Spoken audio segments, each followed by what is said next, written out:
मेरे प्यारे दोस्तों, स्वागत है आप सभी का आपके कुछ चैनल एसपी झा चैनल पे। और हम आप सभी को द्विघात समीकरण बहुत ही अच्छे तरीके से अभी समझा रहे हैं और सिखा रहे हैं। और आशा करते हैं जो आप सभी प्यारे दोस्तों रेगुलर बेसिस पे हमारे सारे वीडियो को देख रहे होंगे और अच्छे तरीके से द्विघात समीकरण को सीख भी रहे होंगे। इससे अगर पहले की बात करें तो हमने इससे पहले जितने भी चैप्टर्स थे आपके, जिसमें वास्तविक संख्याएं हो गई, बहुपद हो गया, दो चर वाले रैखिक समीकरण युग्म हो गया, इनके सारे क्वेश्चन को बहुत ही अच्छे से हमने बताया है और सिखाया समझाया है। तो प्यारे दोस्तों, विश्वास है हमें जो आप सभी सारे वीडियो को रेगुलर बेसिस पे देखते होंगे और अच्छे से सारे कंसेप्ट को सीख रहे होंगे। एक बार सारे बच्चे हमारे इस वीडियो को शेयर कर दीजिए अपने दोस्तों तक, अपने भाइयों तक, क्योंकि आज हम इस वीडियो के अंदर आप सभी को बहुत ही लाजवाब लाजवाब क्वेश्चन समझाने वाले हैं और सिखाने वाले हैं। और आज जो हम आप सभी को एक्सरसाइज करवाने वाले हैं वो एक्सरसाइज 4.2 है, जिसमें हमने एक के क्वेश्चन आप सभी को बहुत ही अच्छे से बता दिए थे और समझा दिए थे, जिसमें हमें कहा गया था गुणनखंड विधि से निम्न द्विघात समीकरण के मूल ज्ञात करने के लिए। इससे पहले भी हम इस तरह के बहुत सारे प्रश्नों को बता चुके हैं प्यारे दोस्तों। तो एक बार सारे बच्चे अपने वीडियो को शेयर कर दीजिए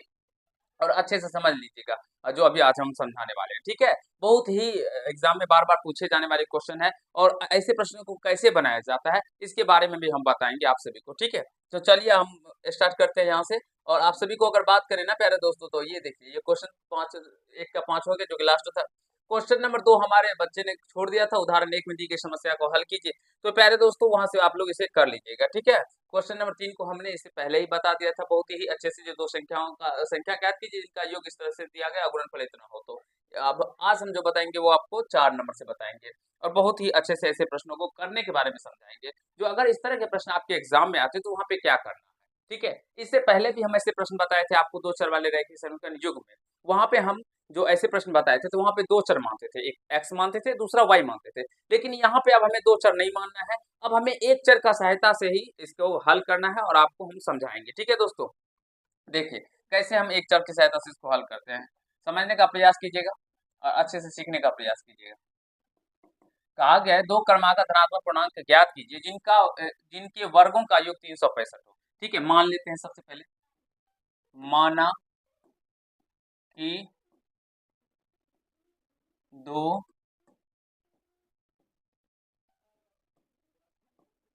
क्रमागत धनात्मक पूर्णांक धनात्मक पूर्णांक x एवं x प्लस वन है।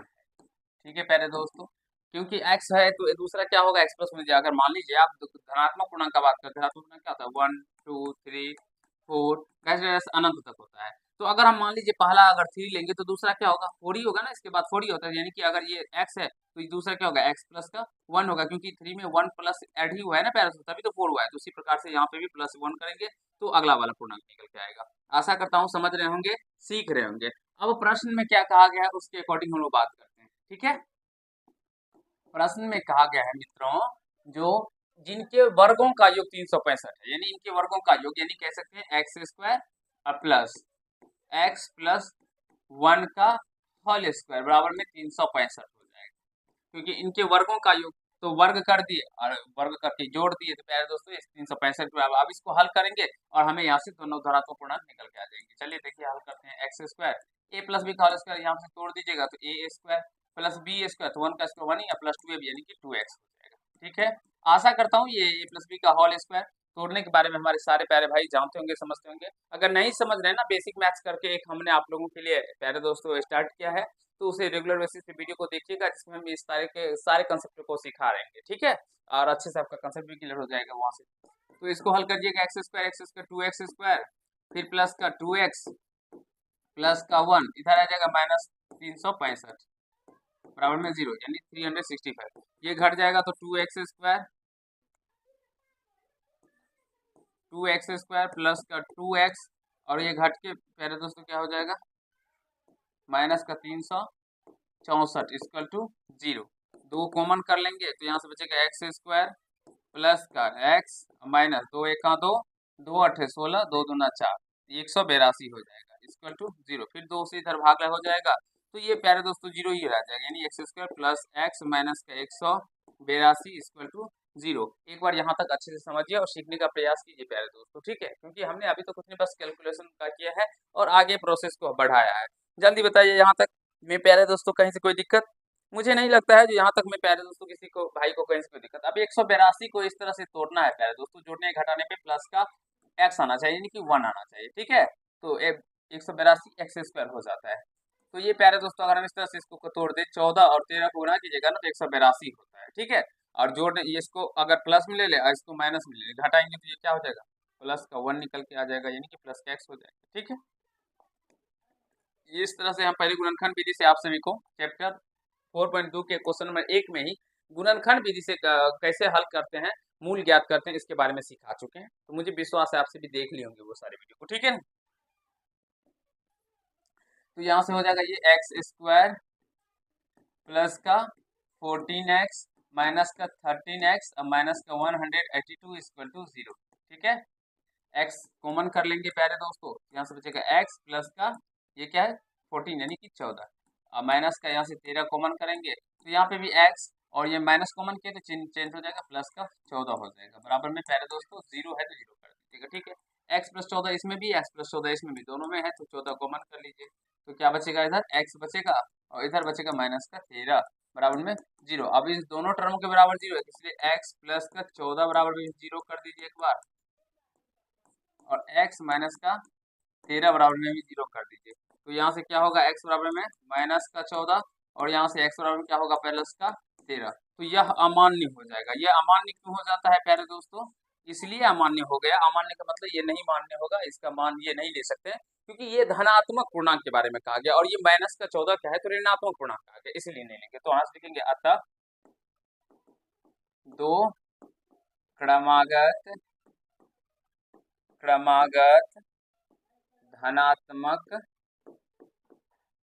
धनात्मक पूर्णांक क्या हो जाएगा प्यारे दोस्तों, x और x प्लस 1, x का मान क्या निकल के आया है तो 13 और x प्लस 1 यानी 13 प्लस 1 यानी कि 14 हो जाएगा। मुझे विश्वास है आप सभी अच्छे से समझ गए होंगे, सीख लिए होंगे, कहीं कोई दिक्कत समस्या किसी भी प्यारे भाइयों को नहीं हुआ होगा, ठीक है ना। जल्दी से बता दीजिए एक बार प्यारे दोस्तों, जो क्वेश्चन नंबर 4 आप सभी अच्छे से समझ गए ना, कहीं से कोई दिक्कत नहीं हुआ है प्यारे दोस्तों, जल्दी जल्दी बता दीजिए एक बार सारे प्यारे दोस्तों। मुझे विश्वास है जो हमारे सारे प्यारे भाई अच्छे से क्वेश्चन नंबर 4 को समझ गए होंगे, सीख लिए होंगे और कहीं से कोई दिक्कत भी नहीं हुआ होगा। चलिए अगले प्रश्नों की ओर जल्दी जल्दी बता दीजिए एक बार सारे प्यारे दोस्तों। नोट करना चाहते हैं जो भी प्यारे भाई एक बार नोट कर लें, फिर हम लोग अगले प्रश्नों की ओर चलेंगे।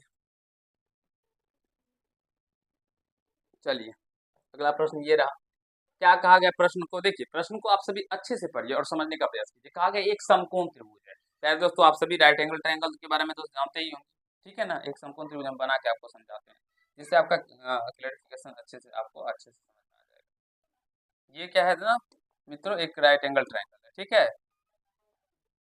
ये देखिए ये राइट एंगल ट्रायंगल है, तो ये कोण जो होता है ये 90 डिग्री होता है, आप सभी जानते होंगे। और 90 डिग्री के सामने के भुजा को हम लोग क्या कहते हैं, ये कर्ण कहते हैं। 90 डिग्री के सामने के भुजा को कर्ण कहते हैं। अगर ये कोण दिया रहेगा तो इस कोण के अकॉर्डिंग ये क्या हो जाएगा प्यारे मित्रों, ये लंब हो जाएगा। इस कोण के अकॉर्डिंग ये क्या हो जाएगा, ये लंब हो जाएगा, ठीक है। और ये क्या हो जाता है, ये आधार हो जाता है, ठीक है। तो एक समकोण त्रिभुज में प्यारे दोस्तों फिलहाल तो ये तीनों भुजा के बारे में हमने आपको समझा दिया। अब इस पाइथागोरस प्रमेय के बारे में हम आपको बताएंगे, ठीक है। पाइथागोरस इसमें एक गणितज्ञ थे, उन्होंने दिया था जो किसी समकोण त्रिभुज में कर्ण का जो वर्ग होता है प्यारे दोस्तों, कर्ण का जो वर्ग होता है, ये कर्ण, हाँ कर्ण का जो वर्ग होता है अन्य दो भुजा जो आप लोग का बच जाता है, ठीक है ना, ये लंब और ये आधार अन्य दो भुजा के वर्गों के योगफल के बराबर होता है, अन्य दो भुजा के वर्गों के योगफल के बराबर होता है। यही हमारे पाइथागोरस जो थे गणित गुरु ने दिया था, ठीक है। अब देखिए प्रश्न को समझिए, कहा गया एक समकोण त्रिभुज की ऊंचाई इसके आधार से, ऊंचाई इसमें क्या कहा, किसका बात किया गया, लंब का ही बात किया गया है, इसके आधार से 7 सेंटीमीटर कम है। यानी अगर आधार का पता चल जाए तो ऊंचाई भी हमें पता चल जाएगा। मान लीजिए आधार प्यारे दोस्तों, ये आधार जो है मान लीजिए कितना है 17 है प्यारे दोस्तों, ठीक है। तो ये लंब कितना हो जाएगा, ऊंचाई कितना हो जाएगा, 7 सेंटीमीटर कम करेंगे तो ये 10 हो जाएगा, ठीक है। समझ पा रहे होंगे दोस्तों। लेकिन हम कोई भी अचर मान नहीं मान सकते हैं, इसलिए यहाँ पे क्या मानना पड़ेगा, चर को मानते हैं, ठीक है। मान लेते हैं, माना कि, ठीक है, ऊंचाई इसके आधार से, माना कि समकोण त्रिभुज की आधार क्या है दोस्तों, x सेंटीमीटर है। तो ऊंचाई क्या हो जाएगा प्यारे दोस्तों, ऊंचाई क्या होगा, तो आधार से 7 सेंटीमीटर कम है, तो यानी x माइनस का 7 सेंटीमीटर हो जाएगा। अब सही प्यारे भाइयों जल्दी से बताइए, समझ रहे हैं ना। तथा कहा गया सर, यदि कर्ण 13 सेंटीमीटर का हो तो अन्य दो भुजाएं ज्ञात कीजिए। और कर्ण हमें दिया गया, कर्ण कितना दिया गया प्यारे दोस्तों, 13 सेंटीमीटर, कर्ण दिया गया 13 सेंटीमीटर। तो देखिए प्रश्न से कैसे बनाएंगे ऐसे प्रश्नों को प्यारे दोस्तों, बताइए ऐसे प्रश्नों को हम लोग कैसे बनाएंगे, समझने का प्रयास कीजिएगा। पाइथागोरस प्रमेय से, पाइथागोरस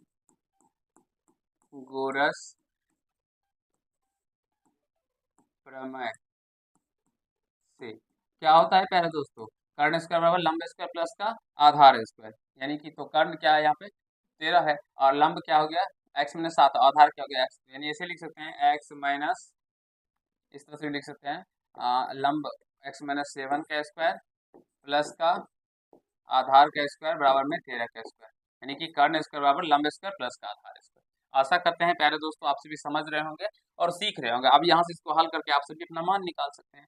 कितना आसान तरीका है प्यारे दोस्तों, मुझे विश्वास है आप सभी समझ रहे होंगे। अब यहाँ से a माइनस बी का होल स्क्वायर, तो A square plus B square, 7 का स्क्वायर 49 माइनस का 2ab, तो 7 दूना 14x प्लस का एक्स स्क्वायर बराबर में 13 का स्क्वायर 169। फिर अब इसको इधर लेके आ जाएंगे, तो x square 2x square minus का 14x, ये प्लस का 49 और ये घट के माइनस, सॉरी इधर आ जाएगा माइनस में 169 इक्वल टू 0। ठीक है प्यारे दोस्तों, अब यहाँ से इसको हम लोग हल करेंगे, समझने का प्रयास कीजिएगा अच्छे से। तो ये 2x स्क्वायर, ठीक है, माइनस का 14x, और यहाँ से माइनस में ये घट जाएगा तो ऑप्शन हो गया प्यारे दोस्तों, कितना हो जाएगा 0, 6 में से 4 गया तो 2, यानी 120 निकल के आ जाएगा 0। तो 2 कॉमन करने पे यहाँ से एक्स स्क्वायर माइनस का 2 सत्ते 7x माइनस का 60 बराबर में 0 हो जाएगा प्यारे दोस्तों। जल्दी जल्दी बता दीजिए, 2 हमने कॉमन कर लिया, 2 उधर भेज दिया, राइट नहीं कर दिया, ठीक है। यहाँ से 12 पंचे 60, अब 12 में से 5 घटेगा तो 7 ही हो जाएगा, तो यहाँ से इसको तोड़ेंगे एक्स स्क्वायर माइनस का 12x प्लस का 5x और माइनस का 60। हमने गुणनखंड विधि से पहले ही बताया है और बहुत ही शानदार तरीके से वहां पे सिखाया है, तो जाके वहां पे देखिएगा, फिर ये गुणनखंड करने में कहीं कोई दिक्कत नहीं होगी। 60 को इस तरह से तोड़ना है, जो हमें घटाने या जोड़ने पे पहले से 7x आ जाना चाहिए माइनस का उसमें भी, ठीक है। और गुना करने पे माइनस का 7, देखिए गुना कीजिएगा तो प्लस माइनस माइनस 12 पंचे 60 हो जाएगा, x को x स्क्वायर, इसको इससे गुना होता है, लेकिन यहाँ पे जब कुछ नहीं होना तो डायरेक्टली कर दीजिएगा, ठीक है। तो और घटाइएगा तो माइनस का 7 एक्स भी आ रहा है। अब यहाँ से क्या कीजिएगा, x कॉमन कर लीजिएगा, तो x माइनस का 12 और यहाँ से प्लस का 5 कॉमन कीजिएगा तो x माइनस का 12 बराबर में 0। तो यहाँ से पहले दोस्तों x माइनस 12 और x प्लस 5 बराबर में 0, ठीक है। तो इसीलिए यहाँ से क्या हो जाएगा, x माइनस का 12 बराबर में 0 और x प्लस का 5 बराबर में 0। तो x बराबर में 12 और x बराबर में माइनस का 5, तो ये अमान्य हो जाएगा, क्योंकि कभी भी भुजाएं प्यारे दोस्तों माइनस में नहीं होती है, कोई भी भुजा। तो यहाँ से लिख सकते हैं अतः आधार कितना हो जाएगा, आधार हो जाएगा प्यारे दोस्तों 12 सेंटीमीटर, और ऊंचाई कितना हो जाएगा, 7 कम कर देंगे तो 12 में से 7 कम करेंगे तो 5 सेंटीमीटर हो जाएगा। और मुझे विश्वास है आप सभी अच्छे से समझ गए होंगे, सीख लिए होंगे, कहीं से कोई दिक्कत समस्या किसी भी प्यारे भाइयों को नहीं हुआ होगा ऐसे प्रश्नों में। प्यारे मित्रों जल्दी से बता दीजिए एक बार सारे प्यारे दोस्तों कमेंट्स करके, जो ऐसे प्रश्नों को सीख कर मजा आ रहा है कि नहीं आ रहा है, ठीक है। जल्दी जल्दी बता दीजिए, फिर हम लोग अगले प्रश्नों की और चलेंगे दोस्तों, ठीक है। जल्दी से बता दीजिए एक बार सारे मित्र हमारे, जल्दी से बताइए, फिर हम लोग अगले प्रश्नों की ओर चलेंगे और आपको अच्छे से समझाने का प्रयास करेंगे। अगला प्रश्न,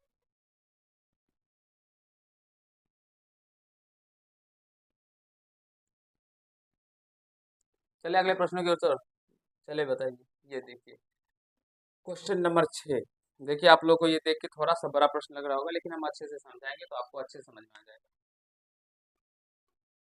देखिए कहा गया प्यारे दोस्तों, समझने का प्रयास कीजिएगा। एक कुटीर उद्योग एक दिन में कुछ बर्तनों का निर्माण करता है। एक कुटीर उद्योग है प्यारे दोस्तों जो एक दिन में कुछ बर्तन बनाते हैं, चलिए अच्छी बात है।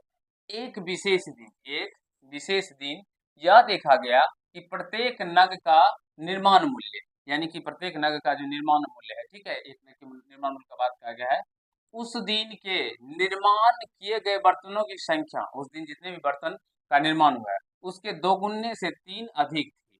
यानी प्यारे दोस्तों, अगर मान लीजिए उस दिन 5 बर्तन का निर्माण किया गया होता, तो उसका जो मूल्य होता है प्यारे दोस्तों, एक बर्तन का मूल्य जो होता है इसके 2 गुने से 3 अधिक, यानी 5 2 गुने से 3 अधिक, 5 10 3 13 होता है एक का, तो 5 का कितना होगा, 65 हो जाएगा। इस तरह से समझिए प्यारे दोस्तों, ठीक है, दुगुने से 3 अधिक है। यदि उस दिन कुल निर्माण लागत 90 रुपये 90 रुपया थी, तो निर्मित बर्तनों की संख्या और प्रत्येक नग की लागत की याद कीजिए। उस दिन अगर 90 रुपया थे प्यारे दोस्तों, उस दिन की कुल निर्माण लागत 90 रुपया थी, तो निर्मित बर्तनों की संख्या और प्रत्येक नग की लागत ज्ञात करना है। बताइए प्यारे दोस्तों, कोई दिक्कत यहाँ तक?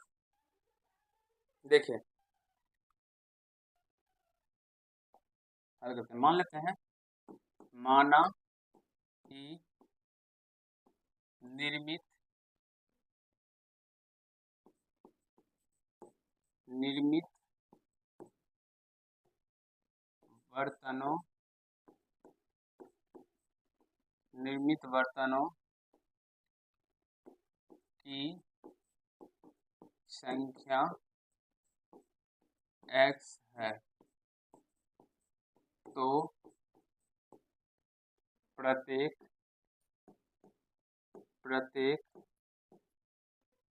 नग की लागत क्या होगा प्यारे दोस्तों, 2x प्लस का 3 होगा। अगर मान लीजिए जो निर्मित बर्तनों की संख्या x है, तो उस दिन, ठीक है ना, तो निर्मित लागत क्या होगा प्यारे दोस्तों, उस नग की लागत क्या होगा, 2x प्लस, प्रत्येक नग की लागत 2x प्लस का 3 होगा, क्योंकि जितना बर्तन का निर्माण किया गया है ना, उसका जो मूल्य होगा एक नग का मूल्य, यानी प्रत्येक, यानी एक नग का मूल्य होगा उसके 2 गुने से एक, यानी कि उसके 2 गुने से 3 अधिक। तो कर दिए प्रश्न से कहा गया प्यारे दोस्तों, उस दिन क्या किया गया ना, तो 90 रुपया का कुल निर्माण हुआ है, तो इसमें एक्स बर्तनों, मान लीजिए एक नग का मूल्य इतना हुआ, तो एक्स बर्तन निर्माण किया गया, तो कुल को गुना करेंगे तो 90 के बराबर ही हो जाएगा ना, क्योंकि एक्स निर्माण किया गया और एक नग का मूल्य है कितना, तो 2x प्लस का 3। और इसमें उस दिन बताया भी गया है जो 90 रुपया कुल निर्माण 90 रुपया का था, तो उसके बराबर कर देंगे। अब यहाँ से गुना कीजिएगा तो 2x² प्लस का 3x, ये इधर आ जाएगा तो माइनस का 90 स्क्वायर टू 0। अब इसको गुना हो जाएगा तो 180 हो जाएगा प्यारे दोस्तों। अब x देखिए यहाँ पे पहले नहीं था तो हमने गुना नहीं करते थे, लेकिन अब यहाँ पे 2 है तो गुना करके तो 180, 180 से इस तरह से तोड़िए, जोड़ने या घटाने पे प्यारे दोस्तों 3 हो जाएगा। तो देखिए 12 15 180 होते हैं, यानी 2x² प्लस का यहाँ पे माइनस का 12x प्लस का 15x, माइनस का 90 बराबर में क्या हो जाएगा, 0 हो जाएगा, क्योंकि -12 प्लस 15 घटाएंगे प्लस का 3 या गुना कीजिएगा तो माइनस का प्यारे दोस्तों 180 आ जाएगा। ठीक है, यहाँ से 2x कॉमन कर लेंगे तो क्या हो जाएगा, x प्लस का x माइनस का 6, और यहाँ से प्लस का 15 कॉमन करेंगे तो x माइनस का 6 इक्वल टू 0। तो यहाँ से 2x प्लस का 15 हो जाएगा, और यहाँ से x माइनस का 6 इक्वल टू क्या हो जाएगा मित्रों, 0 हो जाएगा। तो इसीलिए 2x प्लस का 15 बराबर 0, और यहाँ से x माइनस 6 बराबर में 0। तो यहाँ से x बराबर क्या हो जाएगा, ये प्लस में 15 जाएगा तो माइनस का 15, और ये भाग गुना में था जाएगा तो भाग हो जाएगा, तो और x बराबर क्या हो जाएगा, माइनस को 6 हो जाएगा। जल्दी से बताइए, समझ रहे होंगे ना। तो प्यारे दोस्तों ये अमान्य हो जाएगा, ये माइनस का 15/2 हो गया, अमान्य हो जाएगा, क्योंकि ये भिन्न में आ गया ना, और कभी भी निर्मित बर्तनों की संख्या तो भिन्न में नहीं होगी ना, आधा बर्तन कोई निर्माण करेगा करेगा तो पूरा ही नहीं करेगा, इसलिए अमान्य हो जाएगा। ठीक है, अब यहाँ से लिख सकते हैं, अतः लिख दीजिएगा, निर्मित बर्तनों की संख्या जो मान है, निर्मित बर्तनों की संख्या 6 तथा प्रत्येक नग की लागत 6 गुना 2, संख्या बर्तनों की संख्या हम डायरेक्टली लिख देते हैं प्यारे दोस्तों 6, और लागत बर्तन पर लिख दीजिएगा, नग प्रत्येक नग की लागत क्या हो जाएगा, 2 से गुना करें 12 3 15। आई होप प्यारे दोस्त 15 रुपया, यानी प्रत्येक नग की लागत 15 रुपया है, तो 6 नग की लागत कितना होगा, 90 रुपया। अब देख सकते हैं यहाँ पे 90 रुपया ही था। प्यारे दोस्तों आशा करता हूँ जो ये मैंने आज आप सभी को एक्सरसाइज 4.2 को बताया, ये आप सभी बहुत ही अच्छे से समझ गए होंगे, सारे प्रश्नों को कहीं से कोई दिक्कत समस्या आप सभी को नहीं हुआ होगा। ठीक है ना, आज आपका यहाँ पे ये चैप्टर खत्म हो जाता है। ठीक है, अब अगला एक्सरसाइज है आप सभी का 4.3 जो हम लोग नेक्स्ट पार्ट में स्टार्ट करेंगे और आपको वहाँ पे बहुत ही अच्छे से सारे प्रश्नों को सिखाने का समझाने का प्रयास करेंगे। अगर आप सभी को ये सारे प्रश्न समझ में आ गए होंगे, वीडियो को लाइक कर दीजिएगा। कैसा लगा ये वीडियो आप सभी जरूर कमेंट कीजिएगा और वीडियो को दोस्तों तक भी शेयर कर दीजिएगा। अगर आप सभी क्लास 10th या अन्य क्लास में पढ़ते हैं और तैयारी को जबरदस्त तरीके से करना चाहते हैं तो आप हमारे चैनल एसपी झा से जुड़ जाइए, क्योंकि यहाँ पे आपको सारे सब्जेक्टों की सारे क्लासों को बहुत ही अच्छे से बताया जाता है, समझाया जाता है, सिखाया जाता है। अगर कोई भी प्यारे दोस्त हमसे जुड़ना चाहते हैं तो हम इसके ऊपर एक वीडियो बना चुके हैं जिसका थंबनेल प्यारे दोस्तों इस तरह से लिखा गया है, जो नोट्स और पीडीएफ कैसे मिलेंगे और गुरुजी से कैसे जुड़ सकते हैं। तो वो वीडियो देख लीजिएगा और आप हमसे जुड़ सकते हैं। ठीक है, चलिए मिलते हैं नेक्स्ट पार्ट में। तब तक के लिए खुश रहिएगा, मस्त रहिएगा और अपने पढ़ाई को जबरदस्त तरीके से करते रहिएगा। धन्यवाद।